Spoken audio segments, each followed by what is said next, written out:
Ndakuramukije ndaguha ikaze Jeff Habyarimana mugomba muganira muri kino kiganiro muri kino gice ca nyuma c'ukurikirana rw'amavideo twakoze, aho video ya mbere twavugana ukuntu umuntu yoshobora kuronka amafaranga, video ya kabiri ukuntu umuntu yoshobora gukoresha amafaranga, hama ndaguha ikaze muri kino gice ca gatatu ukuntu umuntu yoshobora kugwiza amafaranga. Hanyuma agasanga uri mushasha manuka ngaho hepfo ugire subscribe, hanyuma agasanga ibyo turiko turavuga canke ibyo twama tuvuga bikuryohera turagusavye duhe like, hanyuma agasanga ufise ikibazo manuka no muri commentaire tubwire ati je ndafise kino kibazo kugira ngo tukwishure, kugira ngo tuguhe umuco. Ndagushimira kuri wewe wamana natwe, kuri wewe gumana natwe, kuri mwebwe mwabanye natwe kuva tugitangura gushika hano tugejeje. Ndabashimiye cyane ndonga ndabaha ikaze.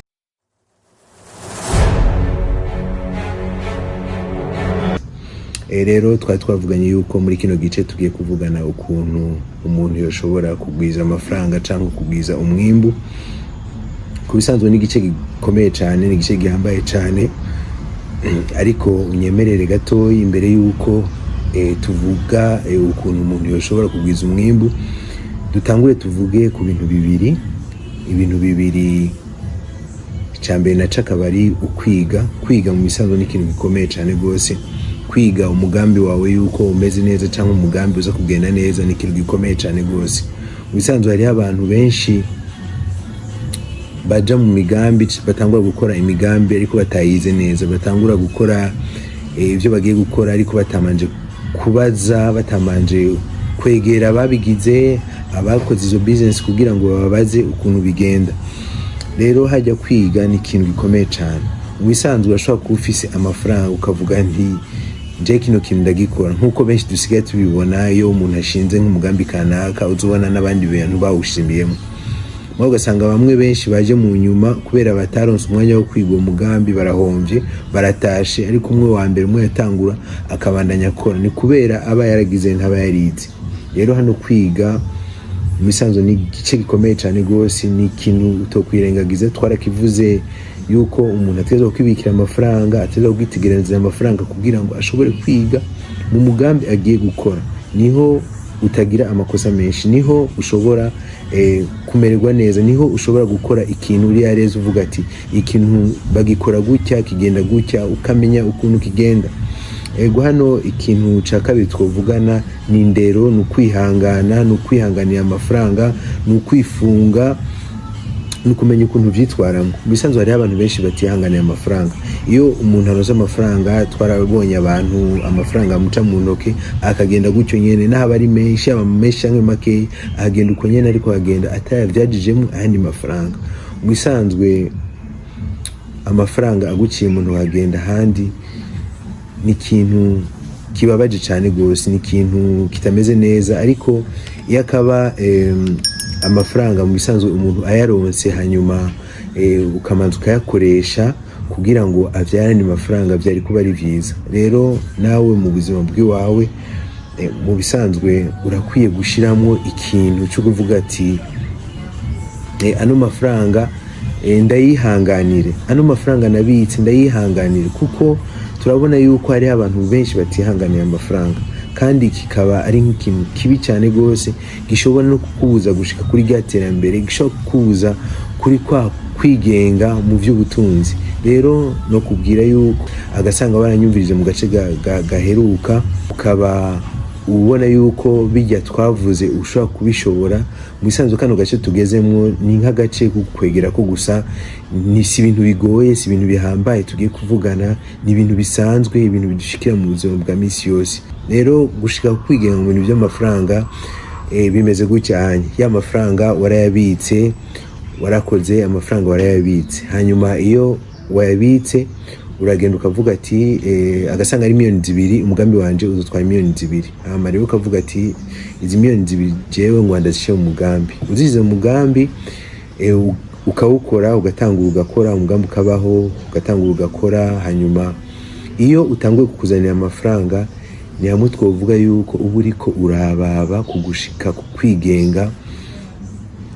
kwigenga mu by'ubutunzi, kuko urashobora kuba ufise akazi uri kurakora, hanyuma na hariya ku ruhande ukaba uri kurakora uwundi mugambi uri kurakuzanira amafaranga. Rero ayo mafaranga ukuye muri uwo mugambi urashobora kuvuga ati aya mafaranga reka nongere ndayabike kugira ngo nzoyakoreshe uwundi mugambi. Ukwijije igitigiri cy'amafaranga wabitse ukavuga ati aya mafaranga ndashire muri uwo mugambi, ukabugize business zibiri, business 3, business 4 zigatanga imigambi 3 igatangwa kuzanira amafaranga.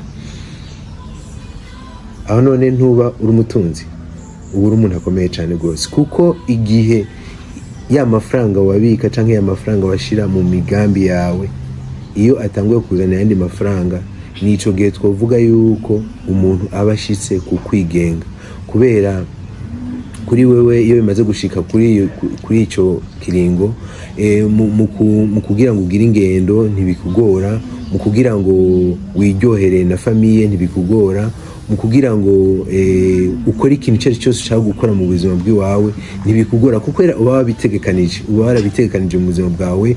Hariho ibintu biba biriko birakuzanira amafaranga bituma ushobora kuronka n'umwanya, ukaronka umwanya wo kugenda kuganira n'umuryango wawe, kuronka umwanya wo kugenda kubaramutsa, kuronka umwanya wo gutembera, kuronka umwanya wo kuja mu buruhuko. Ni cagihe rero ubushitse muri vya bintu novuga yuko ari ibihe byo kugirirwa neza, ari ibihe byo kuryoherwa, ibihe bimeze neza byo kugirana, ibihe byo kwigenga mu by'ubutunzi. Kino ni ikintu gikomeye cyane gose. Hariho abantu babona umuntu bakibaza ati mbega uno muntu yabishize ko gute cyangwa byagenze gute, ariko hajya hari ibintu byinshi mutaba mubona.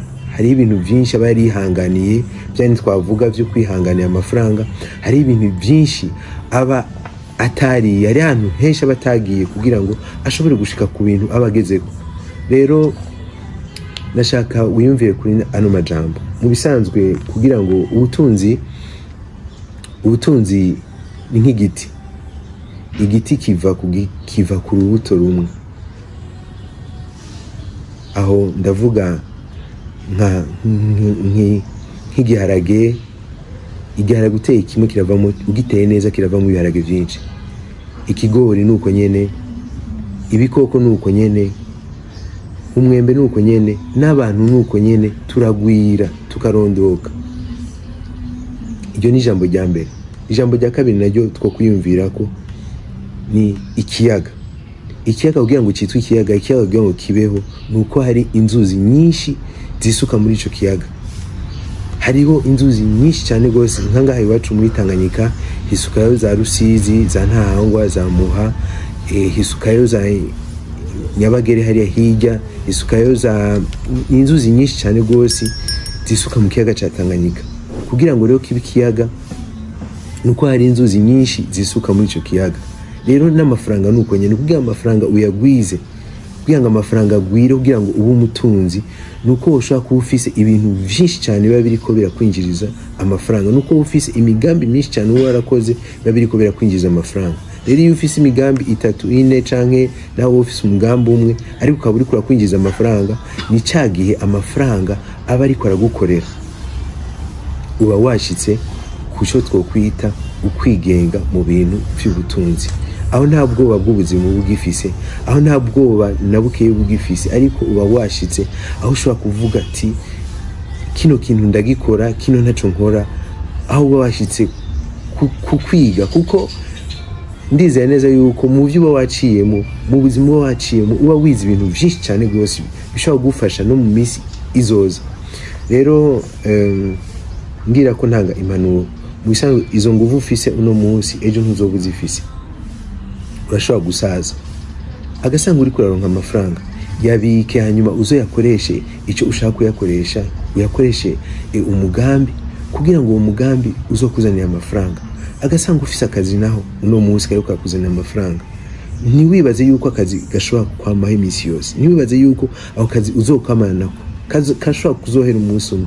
Rero mu gihe utatekanije yuko ukuntu ushobora kuva kuri ako kazi mukagenda ugakora utwawe, cyangwa mu gihe utatekanije ukuntu ushobora gukora utwawe, cyangwa mu gihe utatekanije imigambi iri kuyakora ku bwawe, ni cya gihe bagukuye mu kazi umengo ukubiswe n'inkuba, uca umengo sinzi cyabaye uca wonda ugata ibiro ukamererwa nabi. Rero no guhanura yuko utangura ubunyene uri kuranyumviriza agasanga ufise udufaranga uzura tubika, wumvirize ibyo twagiye turavuga, wumvirize impanuro twagiye turatanga ku bintu byerekeye ubutunzi, kuko ntushobora gushika kwigenga, hanyuma ubikurikize. Ndizera neza yuko mu mwanya muto utari mwinshi cyane nawe uzoshobora gushika kwigenga. Rero agasanga wabanye nanje ndagusezeye, hanyuma ndagubwira yuko ivyo twako turavugana agasanga byakuryoheye. Ndagusavye uduhe like nini, hanyuma ubisangize n'abandi bantu kugira bavyumve. Birashobora kubafasha, birashobora gufasha umugore wawe, birashobora gufasha umugabo wawe, birashobora gufasha uwo muvukana, birashobora gufasha papa wawe, kuko nk'abantu benshi ashobora kuba ari nk'iburaya, ari ugasanga aguma abandanya arungika amafaranga muri Afrika.